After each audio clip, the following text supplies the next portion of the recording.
Now they've got the USS Carl Vinson pointing in the right direction. Is the US sending a clear message of strength or stumbling towards World War III? Let's get some expert analysis on that from two former top diplomats. Daniel Serwer is a former State Department official who served both Presidents George Bush and Bill Clinton and is now at the Johns Hopkins School of Advanced International Studies. First to you, Daniel Serwer, and with an inexperienced president and the situation in both Syria and North Korea right now, just how anxious should we be? I think we should be feeling anxious. I'm concerned myself about the situation. The attack in Syria hasn't been followed up with a proper diplomatic and political strategy. The war of words with North Korea included a statement about where an aircraft carrier group was located that turned out to be false, causing the South Koreans a great deal of concern. I think there's good reason to worry. What, if any, safeguards are there against any unwanted escalation from here?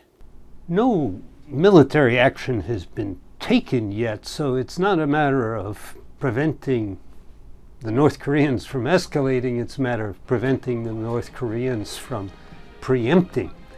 And I don't think they're going to do that. I think it's much more likely we would make that mistake than that they would make that mistake. I'm hoping things calm now, and that the administration realizes that any military action against North Korea would bring devastating consequences to South Korea, and that that's something we need to avoid.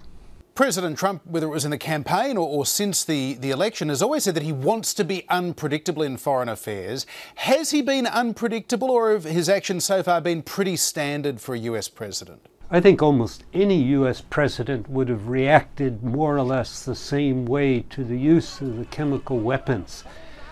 He's turned out to be more erratic than unpredictable.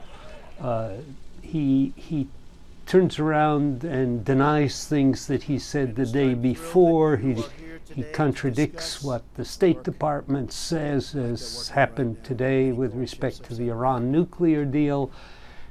It's a very erratic performance, no consistency, and frankly, I think it's very dangerous. Of course, most new presidents have a steep learning curve on foreign policy once they hit the ground. How's the new president doing? Well, I think there's some sign of learning, though it's mainly from his personal interactions with people. He seems to learn almost nothing from reading, almost nothing from the experience of others, but he sometimes does listen to what others tell him, and he certainly has been listening to what Secretary of Defense Mattis told him, what H.R. McMaster is telling him, and frankly what President Xi of China has told him. A final question, what are the wider implications of the Trump presidency? Do you think America pay a price in prestige, or could it even cost more than that? Look, it's a great nation. It's survived many mistakes. It has two very large oceans next to it, and that helps with our survival of our mistakes. But I do worry that in today's world, distances don't make the difference that they once made. Communications are extraordinarily rapid. The president is extraordinarily temperamental. And I think we could see real consequences, not only loss of prestige.